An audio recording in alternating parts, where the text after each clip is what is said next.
Assalamualaikum warahmatullahi wabarakatuh.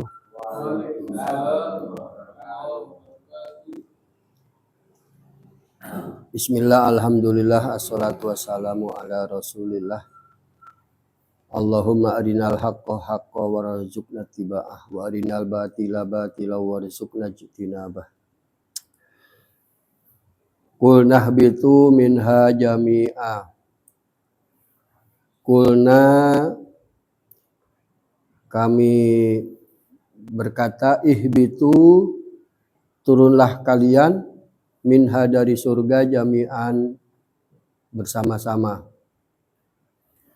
Fa imma ya'tiyannakum, maka jika nanti datang kepada kalian minni dariku hudan, datang hudan petunjuk, famanittaba'a hudaya, maka barang siapa yang mengikuti petunjukku, petunjuk Allah, fala khaufun, maka tidak ada kekhawatiran alaihim bagi mereka yang mengikuti, walahum yahzanun, dan tidak ada kesedihan pula bagi mereka. Walladzina kafaru, dan adapun orang-orang yang mengingkari petunjuk, wa kadzabu, dan membohongkan, menganggap bohong, bi ayatina, terhadap ayat-ayat kami, ulaika ashabun nar, mereka itulah penduduk neraka. Hum, utawi mereka itu, fiha, di dalam nar, khaliduna, langgeng, abadi. Ini merupakan episode terakhir dari drama penciptaan Adam, kemudian drama Adam versus iblis kemarin ya. Jadi kalau direview bahwa Allah Subhanahu wa Ta'ala pada ayat-ayat kemarin itu pertama menjelaskan bahwa Allah akan menjadikan seorang khalifah di muka bumi ini. Kemudian para malaikat bertanya, apakah engkau akan menjadikan khalifah itu sebagaimana makhluk-makhluk yang sudah yang biasa bermusuhan dan saling menumpahkan darah, suka merusak dan suka menumpahkan darah, padahal kami sudah terbiasa memuji engkau, nusabbihu bihamdika, memuji, bertasbih dengan memuji kepada engkau setiap saat. Kata Allah, ini a'lamu ma la ta'lamun. Jadi malaikat menganggap bahwa makhluk-makhluk yang namanya khalifah itu dikhawatirkan sama saja seperti makhluk-makhluk yang dulu-dulu. Kemudian Allah menjadikan Adam menjadi khalifah pertama. Yang pertama kali dilakukan terhadap Adam, wa 'allama Adamal asma'a. Kemudian Allah mengajarkan nama-nama. Baru pada tahap diajari nama-nama saja, berarti kan Adam sudah alim kan, sudah berilmu, mengetahui nama-nama itu. Itu untuk menunjukkan bahwa orang berilmu itu di atas orang-orang bertasbih gitu loh. Ya kan? Kan malaikat bertanya, mengatakan bahwa padahal kami ini biasa bertasbih dengan memuji kepadamu. Wa nuqaddisulak, dan mengkuduskan engkau ya Allah. Kurang opo gampangannya gitu. Tapi Allah ingin menunjukkan kelebihan orang-orang berilmu daripada para malaikat. Nah, setelah Allah memamerkan itu kan kemudian malaikat ini diperintah bersujud. Sehingga malaikat bersujud. Itu sujud penghormatan terhadap ilmunya Adam. Ya, jadi kalau begitu pula sikap kita kalau sama orang berilmu itu harus penuh takdim, penuh hormat, Karena Allah mengajarkan demikian, hormatilah orang-orang berilmu. Allah berpesan, yarfa'illahu alladhina amanu minkum walladhina utul ilma darajat. Jadi orang beriman dan berilmu itu memiliki darajat lebih tinggi daripada orang-orang tidak berilmu. Maka sangat wajar kalau kemudian secara tradisi saja orang-orang beriman itu menghormati orang-orang berilmu. Itu ilmu apa saja, tidak hanya ilmu agama tentunya. Ada orang memiliki keilmuan di bidang-bidang tertentu, itu harus dihormati. Karena muaranya ilmu ujungnya pasti kepada Allah. Orang yang mempelajari ilmu tumbuh-tumbuhan sampai mengerti betul seluk-beluk tumbuh-tumbuhan, pada ujungnya dia akan mengakui kebesaran Allah Subhanahu wa taala. Ada orang ahli tentang antariksa, orang ahli tentang logam.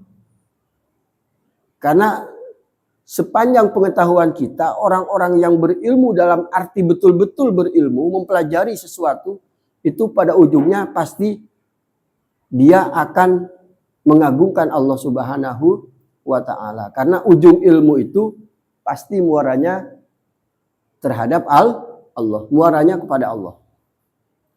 Nah, itu kelebihan Adam, baru diajari nama sudah dikategorikan sebagai orang yang berilmu. Nah, kemudian ada pembangkangan dari iblis.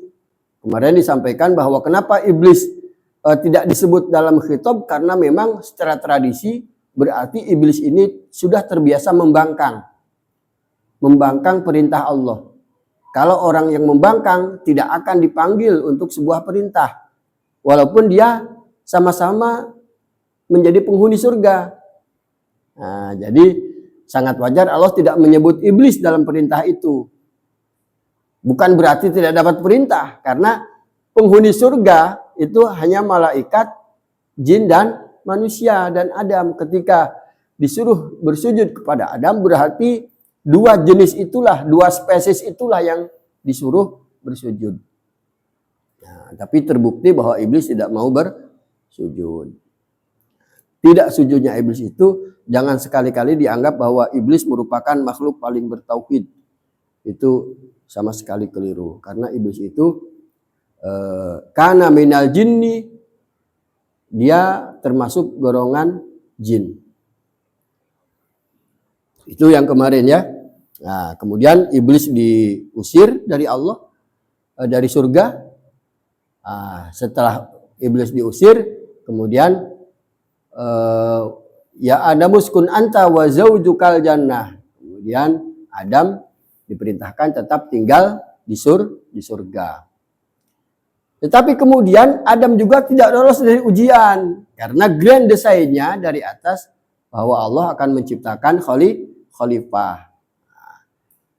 Adam ini adalah dipersiapkan untuk menjadi khalifah.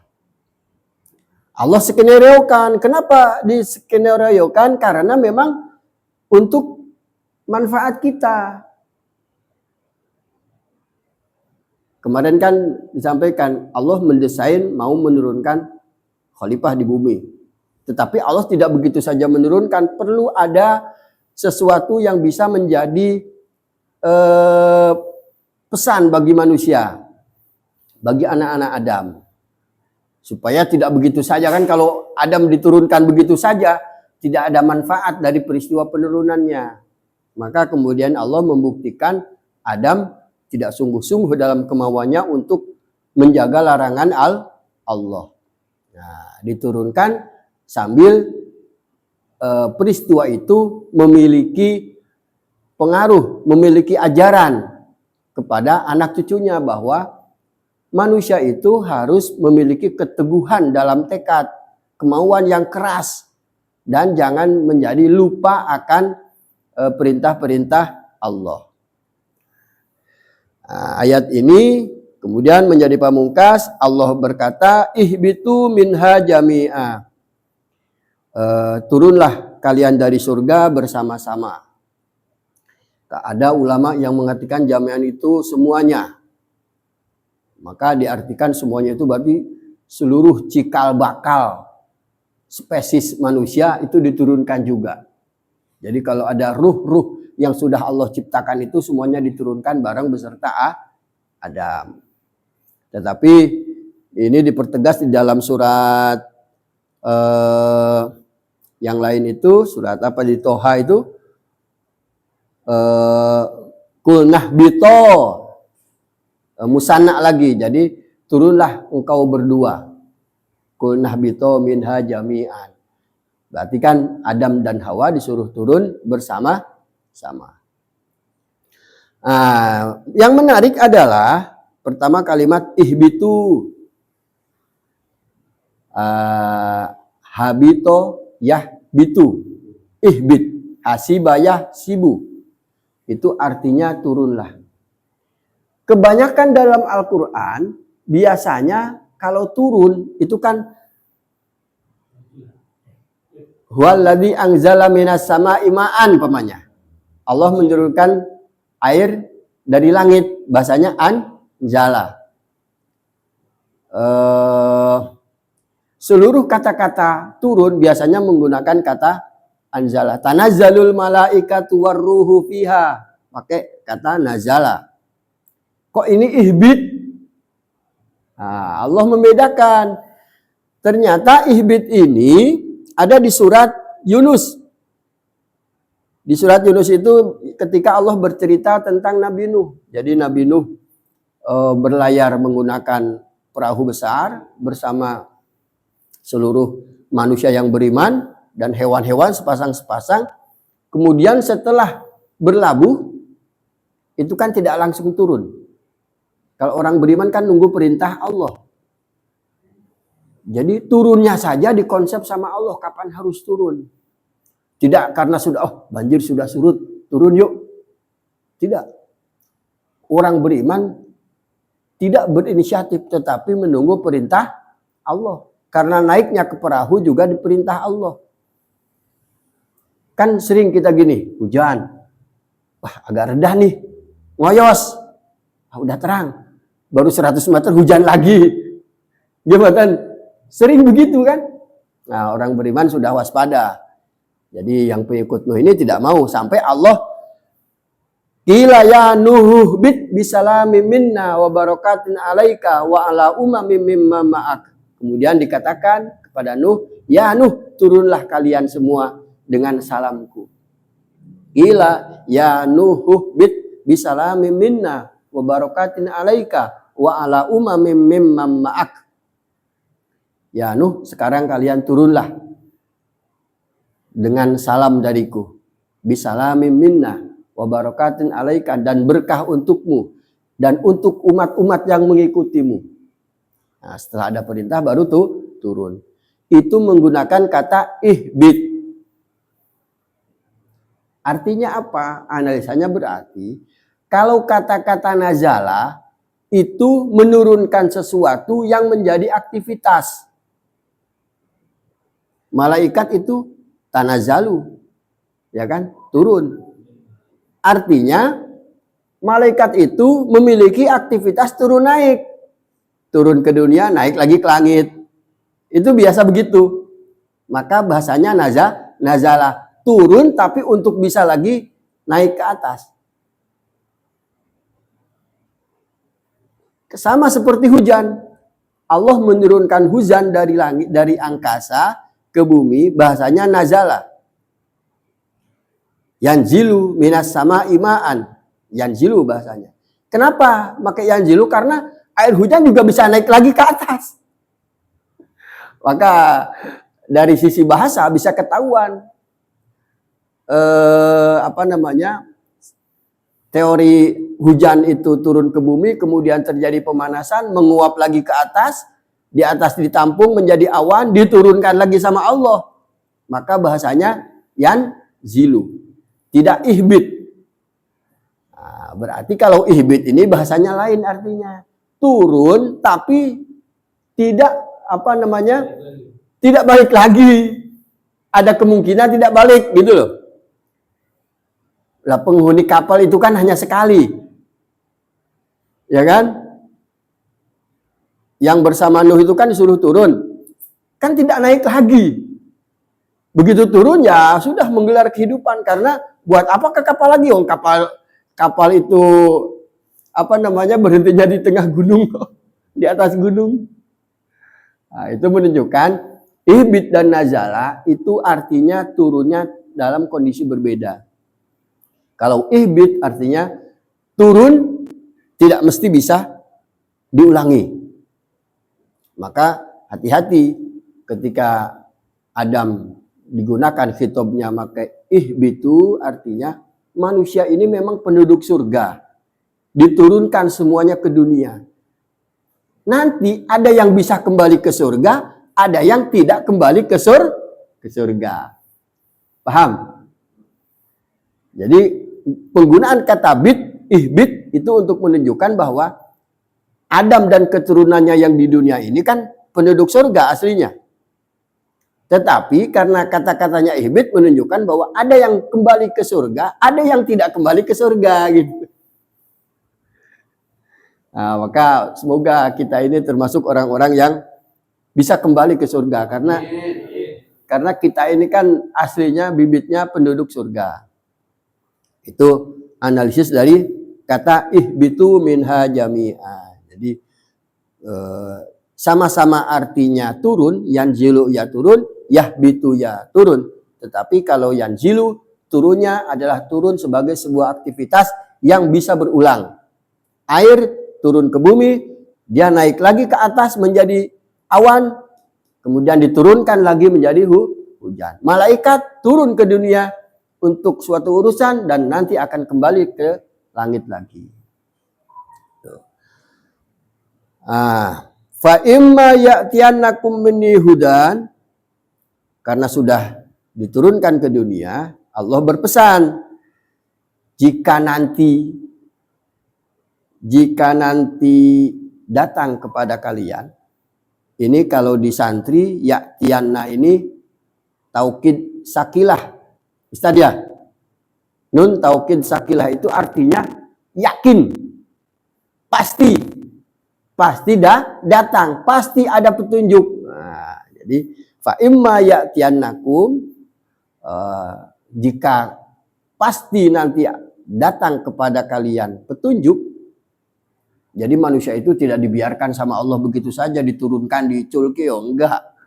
Diturunkan tapi diberi petunjuk, diberi pedoman supaya mereka bisa kembali ke surga. Tujuannya itu kan. Nah, barang siapa yang maka jika nanti suatu saat datang dariku petunjuk, barang siapa faman tabi'a hudaya, barang siapa yang mengikuti petunjukku, fala khaufun alaihim walahum yahzanun, dia tidak ada kekhawatiran dan tidak perlu ada kesedihan. Petunjuk ini apa sih petunjuk ini kan itu? Petunjuk ini apa? Biasanya ini penjelasannya ada kalau penceramah, walladzi arsala rasulahu bil huda wa dinil haq liyudhhirahu 'alad dini kullih walau karihal musyrikun. Ini terulang dalam beberapa kali ya, ada huwallazi arsala rasulahu bil huda wa dinil haqqi liyudhhirahu 'alad dini kullih wa kafa billahi syahida. Ada huwallazi, dialah zat yang mengutus para nabi, para rasul. Arsala rasulahu bil huda, dengan membawa petunjuk. Artinya apa? Petunjuk Allah itu dititipkan kepada para rasul, para nabi. Pasti ada rasul-rasul yang diutus oleh Allah secara berkala untuk membawa petunjuk bagi manusia. Artinya tidak ada yang membawa petunjuk selain Rasul.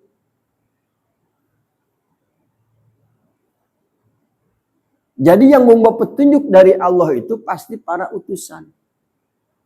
Pasti para nabi. Kalau ada yang mengaku membawa petunjuk selain nabi, ya berarti tidak sah. Maka kemudian kita menemukan Rasul itu datang secara bergelombang kan. Tidak bareng-bareng, tapi bergelombang. Dimulai dari Nabi Adam, kemudian ada periode Nabi Nuh, ada periode Nabi Musa, ada periode Nabi Ibrahim. Secara periodik selalu ada.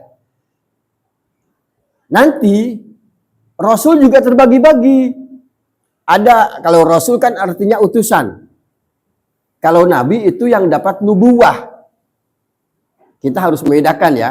Karena kadang keliru, definisinya keliru. Yang pas itu adalah kalau Nabi yang mendapat nubuwah, Rasul itu utusan. Utusan apa? Ada nabi-nabi yang diutus hanya untuk kaum tertentu. Seperti Nabi Isa, itu kan hanya untuk Bani Israel. Wa rasulan ala Bani Israel. Jadi Rasulnya itu untuk Bani Israel. Nah itu bedanya ya. Kemarin kalau nggak salah sudah kita bahas bahwa Rasul aja itu bisa dari malaikat bisa jadi Rasul, manusia bisa jadi Rasul. Rasul itu tidak harus mendapat nubuwah. Kalau nubuwah kan biasanya identik dengan kitab suci. Nah yang dapat nubuwah itu hanya para nabi. Mulanya para nabi itu tidak lebih banyak. Kalau Rasul banyak. Nah, maka biasanya yang dapat nubuwah ini para nabi yang memang dia beratnya lebih berat karena biasanya menjadi pionir, menjadi orang yang paling utama untuk menyebarkan itu para nabi. Lah, berarti sudah ketahuan kan Rasul yang membawa petunjuk. Apa petunjuk itu? Hadza huda. Itu di surah di Al-Kahfi apa itu ada. Hadza huda. Inilah petunjuk. Itu merujuk kepada kitab suci. Karena di ayat tambahannya walladzina kafaru bi ayati rabbihim lahum adzabum rijzin alim. Jadi petunjuk yang dibawa Nabi itu, yang dibawa para Rasul adalah kitab suci. Sampai di sini paham ya? Maka apa yang harus jadi pedoman kita dalam hidup untuk merespon kehidupan, untuk menyiasati kehidupan, untuk bahagia dalam kehidupan kita di dunia, itu adalah kitab suci. Nah, dulu ada kitab suci Taurat, ada kitab suci Injil bagi umat beriman pada zamannya. Pada zaman akhir ini Allah menurunkan kitab sucinya berupa Al-Quran. Al-Quran ini kan hada basairul linnasi wa hudaw wa rahmah. Ini adalah basair. Basair itu pedoman. Ini adalah pedoman bagi manusia. Basairul linnas itu juga Allah ngasih petunjuknya linnas ya. Bagi manusia siapa aja boleh baca Quran. Jangan membatasi, wah kamu orang kafir, kamu orang non-muslim tidak boleh membuka Al-Quran, keliru. Itu namanya menghalangi jalan Allah. Jangan sekali-kali kita ya. Kadang kan sekarang sentimennya gitu. Orang Kristen nyebut Allah saja nggak boleh. Karena Tuhan kamu Yesus, Allah itu Tuhan kami. Jadi jangan sebut-sebut Tuhan kami. Insya Allah. Padahal bagi orang yang dapat petunjuk, kata Allah itu bisa menggetarkan hati. Wajilat qulubuhum. Tergetar hatinya mendengar kata Allah saja. Jangan pernah menghalangi jalan Allah. Yasudduna an sabilillah. Tidak boleh. Orang kafir, orang non-muslim tidak boleh membaca Al-Quran. Salah. Bahada basairul linnas. Ini adalah pedoman bagi manusia. Manusia siapa saja, manusia bangsa mana saja bisa mengambil manfaat dari Al-Quran. Jangan salah, kita berlomba sebenarnya. Kalau ada orang-orang lain yang mengambil manfaat dari Al-Quran sehingga menemukan sebuah manfaat besar, sebuah karya besar dari Al-Quran, ya kita kalah dengan mereka berarti. Ya kan? Coba umpamanya ya, penemu demokrasi itu kan dari barat. Kita berkutat masalah khilafah. Padahal demokrasi itu wa amruhum syura bainahum. Ya kan? Wa amruhum syura bainahum artinya segala persoalan yang terjadi di antara kita orang-orang beriman musyawarahkan. Dimusyawarahkan. Musyawarah tertinggi adalah demokrasi. Ya kan? Secara alami kan orang kalau musyawarah mentok musyawarah. Ya sudah voting kan pasti. Ada dua pilihan, tidak sepakat, ya voting kan pasti gitu. Lah, proses-proses demokratisasi diantaranya pemilu itu bagian dari musyawarah besar. Tapi karena itu diketemukan orang Barat, orang Eropa, orang Islam menjadi, ya kan, menjadi mangkal gitu kan. Menjadi hasud. Sama seperti orang Yahudi, tadinya menanti-nanti kedatangan seorang nabi, tapi ketika nabinya datang, marah. Hanya gara-gara Nabi Muhammad tidak dilahirkan dari Bani Israel. Jangan begitu. Kalau orang lain menemukan sesuatu yang besar, entah itu cara berpikir, entah itu pola kehidupan, pola musyawarah. Jangan kemudian kita menganggap, itu demokrasi itu berasal dari barat, kafir. Tidak boleh kita gunakan, haram. Coba, sementara kita tidak menghasilkan apa-apa, kecuali mengenang masa lalu dari periode khilafah. Kan aneh. Ya kan? Tugas kita mencari lagi, karena demokrasi itu belum final. Mungkin dia hanya berumur 100 tahun, mungkin berumur 200 tahun. Pasti nanti akan ada sesuatu pilihan lain yang lebih efektif untuk manusia. Gitu loh. Jadi kita ini gara-gara orang lain yang membaca Al-Quran kemudian terinspirasi menemukan sesuatu yang besar, kita menjadi marah-marah sendiri. Tidak boleh begitu. Demokrasi itu bagian dari ciptaan Allah. Allah memberi inspirasi kepada orang non-muslim. Itu bermanfaat bagi kita, ya pakai. Sama seperti Facebook, sama seperti HP, sama seperti YouTube. Bagaimana mungkin kita mengharamkan itu produk manusia? Manusia itu hamba Allah. Allah memberikan ilmunya Mayyasha. Sekehendaknya Allah memberikan ilmu. Maka saya pernah bilang kemarin bahwa tugas kita adalah belajar. Terus belajar. Nanti Allah yang akan memberi ilmunya. Nah, orang lain belajarnya lebih keras, kita belajar leha-leha, ya jangan salahkan Allah memilih orang lain yang masuk dalam yasanya Allah.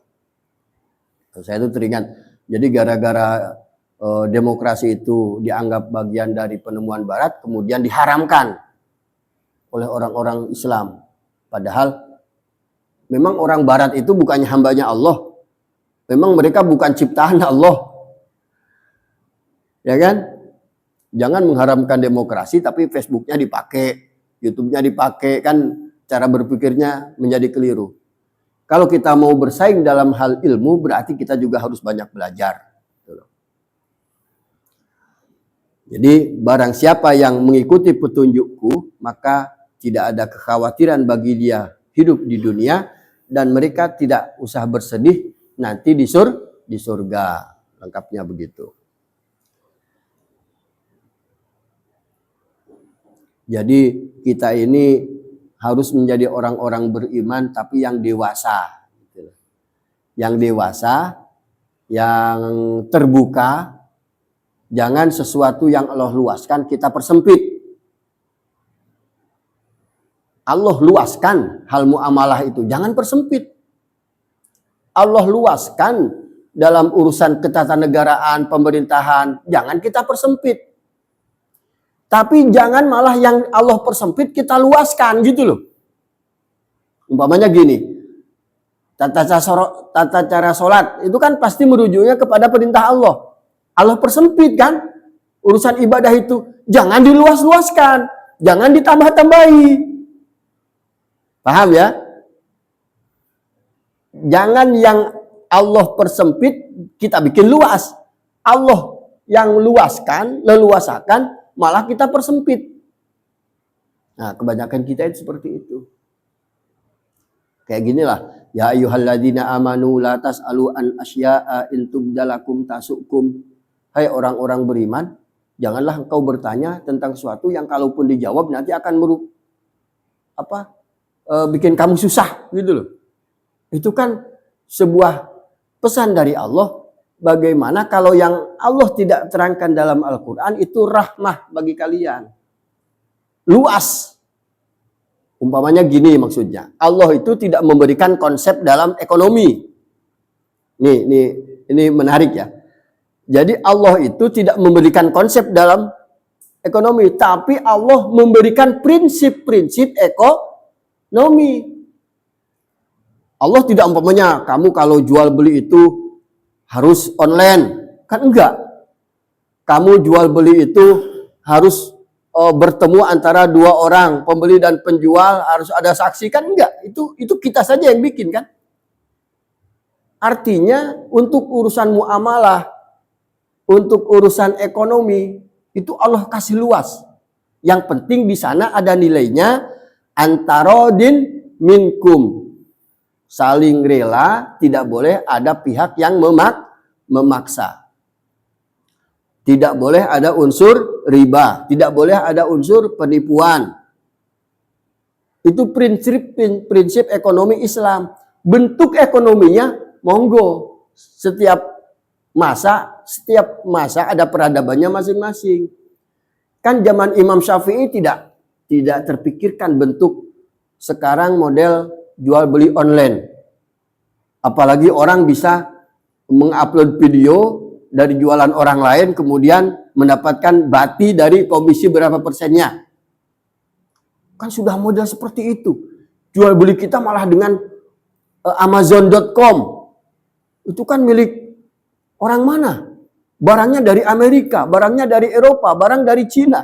Yang beli orang Ternate. Sesuatu yang tidak terpikirkan. Maka ekonomi itu Allah luaskan. Allah berikan prinsip-prinsipnya, nilai-nilainya Allah sampaikan, tetapi bentuk perekonomiannya itu diserahkan ke manusia. Makanya ekonomi itu bagian dari peradaban. Dulu saya pernah ditanya masalah asuransi. Asuransi itu haram, karena tidak ada dalam zaman Rasulullah. Loh, ya jelas tidak akan ada, karena bentuk ekonomi akan mengikuti bentuk peradaban manusia, akan selalu berkembang. Mungkin sekarang masih online, besok ada lagi perdagangan jenis lain, kan nggak tahu kita. Manusia akan selalu mencari model-model yang terbaru, yang terbaik, yang lebih efektif dan efisien. Itu sifat manusia memang. Maka akan selalu berubah. Bentuk negara itu akan selalu berubah. Sesuatu yang memang Allah luaskan. Nah, terhadap yang Allah kasih keleluasaan, jangan kita persempit. Susah sendiri kita nantinya. Setiap pemilu, wah haram, harus khilafah umpamanya. Dia tidak paham perjalanan peradaban manusia. Tapi yang sempit itu kan berarti manusia tidak diberi keleluasaan untuk kreativitas. Semodel ibadah, sholat, puasa, tidak boleh diperluas umpamanya puasa. Zaman sekarang itu orang berpuasa itu tetap tidak akan lapar karena kita memiliki makanan-makanan yang bisa bikin kenyang terus banyak. Berarti puasa itu harus ditambah jadi 24 jam. Itu kan kreativitas. Sesuatu yang Allah persempit jangan diperluas. Kalau Allah memang mensyariatkan puasa itu dari fajar sampai maghrib, ya sudah. Sampai maghrib saja. Jangan kemudian diperluas. Itu loh. Nah, jadi dalam ibadah itu tidak ada kreativitas. Itu yang Allah persempit wilayahnya hanya berdasarkan petunjuk dari Allah Subhanahu wa taala. Paham ya? Itu memang kadang kita ini keliru dalam cara berpikir kita. Seperti tadi bahwa petunjuk Allah ini hada basairu linnas wa hudaw wa rahmah. Ini adalah petunjuk bagi pedoman bagi manusia. Nah, karena bahasanya manusia berarti siapa saja memiliki akses yang sama terhadap kitab suci. Mungkin ada orang belum datang hidayah, tapi dia melihat kitab suci itu memuat hal-hal yang baik. Dia baca kitab suci. Banyak Ustaz yang maksudnya orang luar, orang begitu baca Al-Quran, tapi tidak ya? Pasti banyak. Kan ada gini loh umpamanya ya, kayak ada orang seperti ya orang yang dalam kepercayaan tertentu, kemudian ada dalam Al-Quran, hal jazaul ihsan illal ihsan, tidak ada balasan kebaikan kecuali kebaikan lagi. Itu kan universal. Ya kan? Kemudian orang yang penghayat kepercayaan prinsipnya sama. Ya kan? Itu kan ada dalam Al-Quran. Berarti orang lain bisa mengambil manfaat dari Al-Quran menjadi prinsip-prinsip bagi kehidupannya. Walaupun hidayah belum datang mungkin. Jadi jangan kita ini menjadi eksklusif, menjadi dikit-dikit sentimennya sentimen emosional gitu loh. Pernah terjadi kan di Malaysia itu nyebut Allah saja orang Nasrani tidak boleh. Masya Allah. Itu menghalangi jalan Allah. Siapa tahu ketika orang mendengar dia menyebut nama Allah, Allah kasih hidayah lewat itu. Kalau kita terlalu menyikapi, merespon setiap kejadian dengan orang-orang di luar, orang beriman, dengan sentimen emosional, maka kita tidak pernah dewasa. Kan gampang banget orang-orang lain kalau mau ngebakar emosi umat Islam paling gampang kan? Bikin aja foto gambar terus ditulisin Nabi Muhammad terus dibakar. Satu negara itu bisa goyang. Ya kan? Paling gampang. Ada lembaran Quran pengen mancing umat Islam, bakar saja. Marah. Coba kita bakar Injil, diam-diam saja. Tentunya banyak alasan menurut orang Islam. Tapi kalau kita terlalu reaktif emosional, itu menunjukkan tingkat kedewasaan kita. Tingkat kedewasaan orang-orang beriman yang belum memadai. Nah, ini tentu memerlukan diskusi yang panjang. Insya Allah nanti di ayat di depan kita akan ketemu dengan ayat-ayat bagaimana menyikapi antara kita sebagai orang beriman dan orang-orang yang tidak beriman. Walladzina kafaru wa kadzdzabu bi ayatina ulaika ashabun nar. Dan adapun orang-orang kafir dan orang-orang yang membohongkan ayat-ayat kami, merekalah penduduk neraka, mereka kekal di dalamnya. Orang kafir itu gini loh. Orang kafir, orang beriman kan sama-sama makhluk Allah. Sama-sama turunan Adam kan. Allah yang memberi rizki. Allah yang memberi dia hidup. Allah yang memberi udara. Allah yang memberi tanah. Allah ciptakan semua untuk manusia. Kok kemudian ada orang yang mengingkari? Bayangkan. Kita punya anak kita urus, kita didik, kita kasih makan, kita openi sampai dewasa, kita urusi itu anak. Ujug-ujug, sampean dudu bapakku, aku ora duwe bapak. Coba bagaimana perasaan seorang ayah dibegitukan. Dalam skup kecil ya, anak yang kita rumat, yang kita kasih pendidikan, kasih hidup. Setelah dewasa, dia bilang, aku nggak punya ayah. Apa enggak? Marah kita. Ya bayangkan manusia dikasih rizki, dikasih apa oleh Allah, nggak mengakui adanya Tuhan, nggak mengakui bahwa ada yang maha pemberi yang memberi kepada dia rizki. Ya kalau Allah kasih ke neraka, sangat wajar. Karena sebagaimana pernah saya sampaikan, kafir itu kan kejahatan yang paling besar. Kafir itu kan tidak bersyukur, mengingkari pemberian Allah, mengingkari si pemberi yang pemberi hidup. Itu kafir. Maka sangat wajar kalau orang kafir dan apalagi orang-orang yang membohongkan ayat-ayat Allah itu kemudian menjadi penduduk neraka. Jadi bahwa Allah akan selalu memberikan petunjuk melalui para nabi-nabi yang diutus, para rasul yang diutus secara periodik, itu membawa kitab suci yang harus menjadi pedoman kita untuk supaya kita bisa kembali ke surga, tempat kita muasalnya. Maka kitab suci ini harus kita jadikan pedoman, kita pelajari, kita pahami, kita amalkan. Kabar baiknya adalah, coba saja, kalau kita biasa mempelajari Al-Quran, itu nanti kita akan dengan sendirinya terikat dengan nilai-nilai Al-Quran. Coba aja rasakan. Kita mau berbuat dosa saja, itu sudah Allah kasih hijab. Allah kasih penghalang supaya orang-orang yang biasa mempelajari Al-Quran tidak jadi melakukan dosa.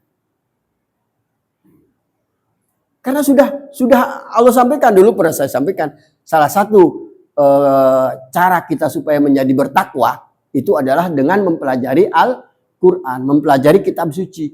Allah akan beri dia ketakwaan yang stabil. Dan salah satu kebaikan orang bertakwa, kelebihan orang bertakwa adalah Allah kasih penghalang, Allah kasih furqan, Allah kasih pembeda. Sehingga orang-orang beriman yang mau mempelajari Al-Quran lebih terbebas dari dosa, lebih terbebas dari kejahatan, kehidupannya lebih terjaga, lebih terpelihara. Itu silakan saja nanti dirasakan. Maka saya berharap juga kita mempelajari Al-Quran, semoga Allah kasih rahmat kepada kita, semoga masuk dalam peliharaan Allah, sehingga kita menjadi orang-orang yang terikat dengan nilai-nilai Al-Quran secara spiritual. Itu akhir dari kisah drama yang cukup panjang ya, antara Nabi Adam, antara iblis, malaikat dengan Allah Subhanahu wa taala. Nanti kita akan ketemu lagi pembahasan itu diulang di surat Al-A'raf, diulang di surat Toha. Itu akan ada redaksi-redaksi yang menambah kekayaan wawasan kita. Besok kita akan mengupas ya Bani Israil adkuru. Ini menarik. Besok kita akan mulai membahas Bani Israel. Ya. Billahi taufiq wal hidayah. Wassalamualaikum warahmatullahi wabarakatuh. Waalaikumsalam.